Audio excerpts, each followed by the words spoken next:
Good morning, people. So, meron lang akong, kung iisipin natin, bakit tayo takot magnegosyo? Dahil ba wala tayong pera? Hindi mo naman sasabihin na wala tayong pera, lalo na kung nasa abroad ka.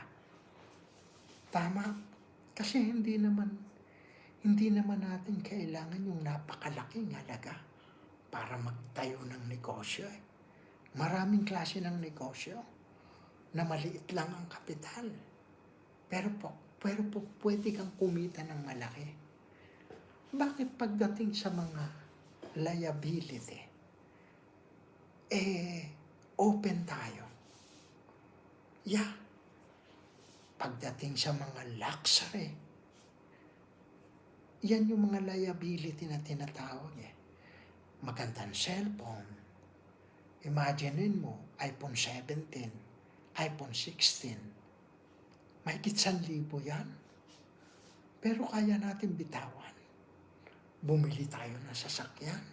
Kahit halagang 40,000. Kunin natin ang hulugan. All in all, pati interest, almost 50,000. More than 50,000. Pero kaya natin.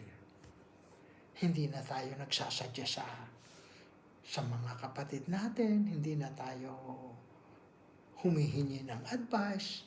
Basta going straight.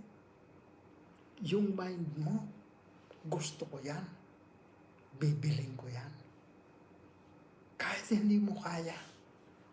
Kahit alam mo, kaya mo, bakit hindi?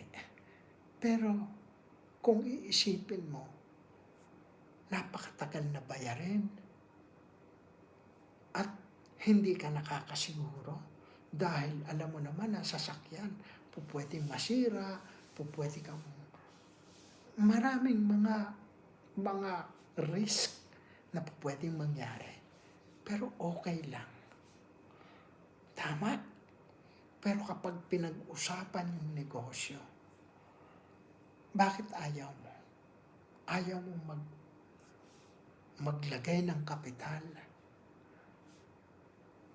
Gusto mo kumita, pero ayaw mo mga kapital. Etong tanong ko sa'yo, gusto mong tumama? Kailangan mong tumaya. Nakakita ka na ba sa sugalan? Ha? Sa pusoy? Ha? O sa tong-it? O sa bet game? Pwede bang ikaw ang laging nananalo pero hindi ka tumatay? Yung ikaw ay meron? Nanonood ka lang pero ikaw ang tama? Lahat ng pera nasa iyo na pero nanonood ka lang? Walang ganon, bes. Walang ganon.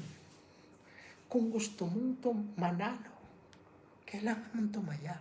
Kung gusto mong magtayo ng negosyo, kailangan mong mag-invest.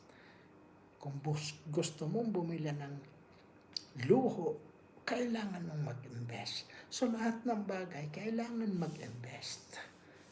So, mag-i-invest ka na rin lang. Doon ka na sa negosyo.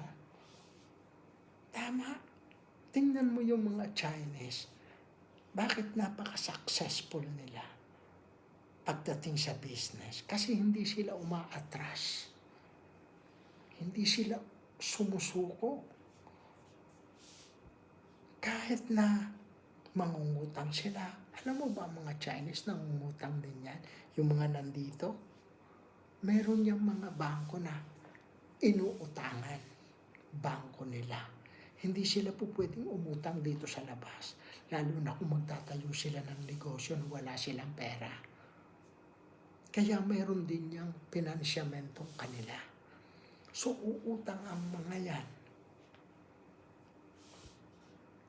ng pera, magtatayo ng bar, magtatayo ng kahit anong itayo, tindahan o kung ano man. Minsan ang mga yan hindi nagsasucess. Kasi minsan na nakukuha nilang pwesto, hindi maganda. Pero hindi sila tumitigil. Hindi sila sumusuko. Magtatayo pa uli sila, mangungutang pa uli sila. Kasi alam nila, one day, na sila'y mag-success at makilala lahat ng utang nila bayad. Nagets mo? Kaya sa panahon ngayon, kailangan tayo maging negosyante. Kailangan maging advance yung ating isip. Medyo lawakan na natin, ibahin na natin yung ating strategy, yung ating paniniwala. Phase out na yun. Nasa trabaho, makukuha mo lahat. Yayaman ka pag ikaw mag-aral ka mabuti. Pag nakapag-aral ka mabuti, makakuha ka ng diploma. Pag nakakuha ka ng diploma, makakita ka ng magandang trabaho at matutupad mo lahat ng pangarap mo. Ganun ba? Hindi naman eh. Nakakita ka na ba na nagtrabaho? Sa loob ng 5 taon yumaman? Sa loob ng 10 taon yumaman? 15 taon yumaman? Na hindi na nagtatrabaho? After 10 years, mayaman na sa pagtatrabaho? Wala eh. So bakit ayaw natin magnegosyo? At pag negosyo tayo, kailangan focus. Kailangan natin yung serious tayo. Kung gaano tayo ka-serious magtrabaho, kailangan sa negosyo ganun din. Sa trabaho, kahit may sakit, pumapasok ka. Kahit umuulan, nagyayelo.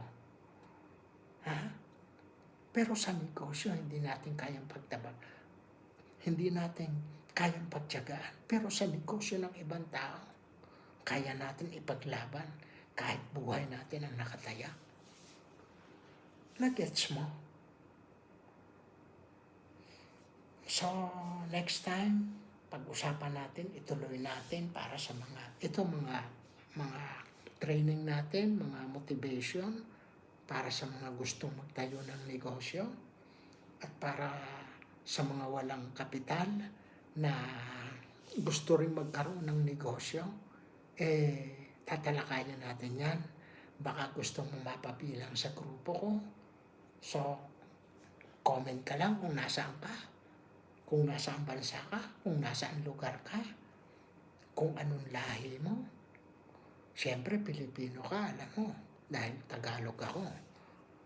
At pag-usapan natin, 1-in-1 kita. Pag-usapan natin, i-share ko sa iyo yung negosyo kong ginagawa. Okay? The Jaylan Vision, The Visionaries Italy.